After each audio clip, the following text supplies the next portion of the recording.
Diretsang sinabi ni PJ Washington na siya'y napapagod na patungkol sa kanilang mga fans na siyang patuloy na sumisigaw na sibakin si Nico Harrison. Bagamat marami ang nakakaintindi sa mga fans ng Dallas Mavericks, para kay Washington ay tama na, wala na tayong magagawa dyan. Sa ngayon, ang gagawin na lang natin ay mag-move on at sana iba na lang yung kanilang maririnig. Sana suporta, pagmamahal para sa kanila sa mga natirang manlalaro sa Dallas Mavericks, at kahit na ano pa man talaga yung gagawin ay hindi na magbabago kung ano yung nangyari. Ganun talaga, tanggapin na lang kung ano ang sa ngayon. Oo, hindi nga ho talaga biro ang pinagdadaanan sa ngayon ng mga players nitong Dallas Mavericks. Sana suportahan natin sila para kahit papano makakuha sila ng kalakasan ng kanilang kalooban, tumaas man lang yung kanilang moral.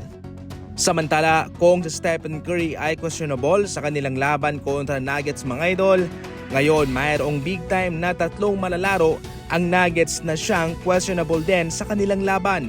Ayon sa impormasyon, questionable si Nikola Jokic na mayroong iniindang elbow injury, si Jamal Murray, ankle injury, si Aaron Gordon, calf injury. Pagkatapos ng kanilang laban kontra Golden State Warriors, kanilang makakalaban naman ang Lakers, Portland at ang Rockets. Hindi naman may tatanggi na mayroong injury, subalit marami pa rin ang naniniwala na kanilang binibigyan lang ng pahinga itong sina Nikola Jokic, Jamal Murray at Aaron Gordon para ihanda sa kanilang susunod na mga laban. Hindi naman masyadong naghahabol itong Denver Nuggets sa posisyonan dahil pasok naman sila sa NBA playoff.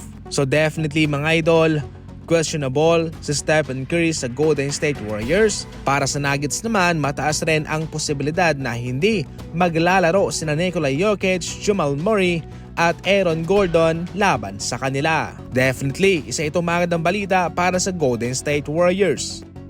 Eto na ang mga laban mga idol na pwede nyong pagpilian. Marami dyan itong Pistons laban sa Pelicans, Pacers laban sa Wolves. Pero eto talaga, itong Warriors laban sa Nuggets at ang Lakers laban sa Spurs.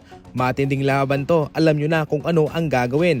Sa mga gustong sumubok dyan, pipili ka lang dyan. Kung nanalo yung pinili mo, aba syempre panalo ka, jackpot ka. Ang link ay nasa comment section lang. Hindi naman nag-alangan na inamin ni Bam Adebayo na sila'y nahihirapan sa ngayon na wala na si Jimmy Butler sa kanila. Oo, mayroong mga pagkakataon na sila ang kumakamada, sila ang bumubuhat sa Miami Heat kung injured si Jimmy Butler. Pero ngayon, wala na si Jimmy Butler, hindi na siya babalik. Kaya parang for the first time to para sa kanila, nag-a-adjust pa rin sila big time since kanilang itrenade si Jimmy Butler. Ngayon naman itong si Andrew Wiggins na dagdag sa kanila, pero kitang-kita naman daw na ito'y nag-a-adjust pa sa kanilang sistema. Matarandaan na nung sa Golden State Warriors ay matagal ding nag-adjust itong si Andrew Wiggins at ngayon ito muli ay nangyayari sa Miami Heat. Ganoon pa man, ipagpapatuloy pa rin ito ng Miami Heat, especially itong kanilang dalawang star player na sina Bam Adebayo and Hero para buhatin ang kanilang kupunan. Para kay Andrew Wiggins naman, gagawin pa rin naman nila kung ano ang kanilang magagawang tulong para siya ay maka-adjust sa kanila.